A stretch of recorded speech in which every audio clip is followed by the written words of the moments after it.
আসসালামু আলাইকুম বন্ধুরা, রুহানি চিকিৎসালয়ে আপনাদের সবাইকে স্বাগত, আন্তরিক ভালোবাসা ও শুভেচ্ছা। এই যে দেখতে পাচ্ছেন, এটা হচ্ছে আমার কষ্টের ফল। এতদিনে আমি যে কষ্ট করলাম, যেই বইটার জন্য আমি এতদিন কষ্ট করছিলাম, তো আল্লাহর রহমতে সেটা আমি সফলতাপূর্ণ লিখেছি। মূলত এটা দুটা খণ্ডের মধ্যে বিভক্ত হবে। তো দুটা খণ্ডের মধ্যে কি থাকছে, মানে এই কিতাব বা এই যে আমার এটা ডায়েরি, বেশি পৃষ্ঠার তা না, এখানে যাবতীয় বিদ্যাস্বরূপ সব কিছু দেওয়া আছে। এই কিতাবের নাম হচ্ছে আধ্যাত্মিকতার রহস্য এবং গুপ্ততান্ত্রিক বিদ্যা। এখানে মূলত 101টা বিদ্যা আমি এখানে উল্লেখ করেছি বা এখানে লিপিবদ্ধ করেছি। যেই 101টা বিদ্যা প্রত্যেকটাই 100% কাজ করবে, এটা একদম নিশ্চিত। কথা বুঝতে পারলেন? তো এটা মূলত কেউ যদি মানে ব্যক্তিগতভাবে শিখতে চায় ক্লাস আকারে, সে শিখতে পারবে। তার জন্য আলাদা কোর্স ফি আছে, মানে চার্জ আছে।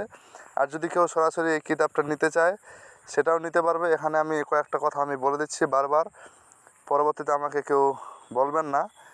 এই যে বিসমিল্লাহির রহমানির রহিম বিদ্রোহ, এই বইয়ের মধ্যে বা এই কিতাবে যা আছে, তন্ত্রমন্ত্র যন্ত্র তাবিজ কবজ দোয়া কালাম, ওটা আমার একটা বাক্যবাণী, ওটা লিখতে হয়।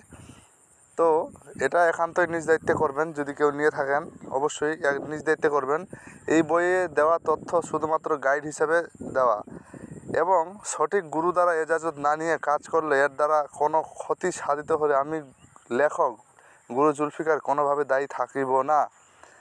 কথা বোঝা গেল? এই বইয়ের সকল বিদ্যা আমি নিজ দ্বারা এবং আমার গুরু ও আমার বিভিন্ন শিষ্যের দ্বারা পরীক্ষিত, তাই সাবধানতা অবলম্বন করে কাজ করবেন। এই সকল বিদ্যায় ফলাফল নিশ্চিত, তবে অসৎ কাজে ব্যবহার করলে এর বিপরীত ফল হবে, এটাও নিশ্চিত। বিশ্বাসে মিলায় বস্তু, তর্কে বহুদূর। কথা বোঝা গেল? এখানে বাকি এজাজতনামা আছে, আপনারা এজাজতনামা স্বরূপ এই যাবতীয় বিষয়গুলো এখানে উল্লেখ করে নিতে পারেন। এই যে আমি যেমন একটা শর্ট ফর্মে এখানে একটা কথা উল্লেখ করেছি, যেমন 3টা বিদ্যা এখানে দিয়েছি। যেমন ওই যে বশীকরণ মাদুলি, তারপর ছেলে মেয়ে ছাড়ানি বিচ্ছেদ, তারপর বিচ্ছেদের জন্য আহুতি ক্রিয়া, এমন যাবতীয়, এবং মানে টোটাল মোট 101টা প্রায় বিদ্যা আমি দিয়েছি, যার নিত্যদিনে আমার কাজের প্রয়োজন পড়ে বা আমি কাজ বা আপনাদেরও প্রয়োজন পড়বে। একটা তান্ত্রিক বিদ্যা সম্পূর্ণ, কিন্তু তবে এখানে ইসলামিক বিদ্যাও আছে এবং কি তান্ত্রিক বিদ্যাও আছে। মূলত এটা সহজ ভাষায় বলতে গেলে একটা কবিরাজের জন্য যথেষ্ট এই লাইনে কাজের একটা অন্যতম বিদ্যার ভাণ্ডার।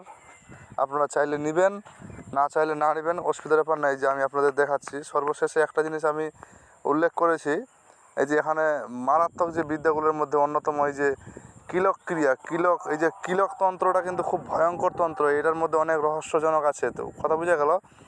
তো এই যে জগৎ, ঈশ্বর, জগৎ নিয়ন্তা, সর্বশক্তিমান, সবই তার হাতে। কিন্তু এখানে মানে যা কিছু আছে আমি বলেছি, আপনারা প্রয়োজনে লিখে নেবেন। মানে এটা আমি সম্পূর্ণ এই বই এখন যে দেখালাম, এখান থেকে যদি কেউ কোনো কাজ নিয়ে কাজ করেন, তাহলে কিন্তু আপনার কোনো কাজই হবে না, বরং আপনি ক্ষতির মুখে পড়তে পারেন। কারণ এটা আমার জীবনের কষ্টের ফল। এটা কখনো আমি চাইবো না যে কেউ মানে আমার পারমিশন ছাড়াই কেউ ব্যবহার করুক। কথা বোঝা গেল? তো ভালো থাকবেন, আল্লাহ হাফেজ।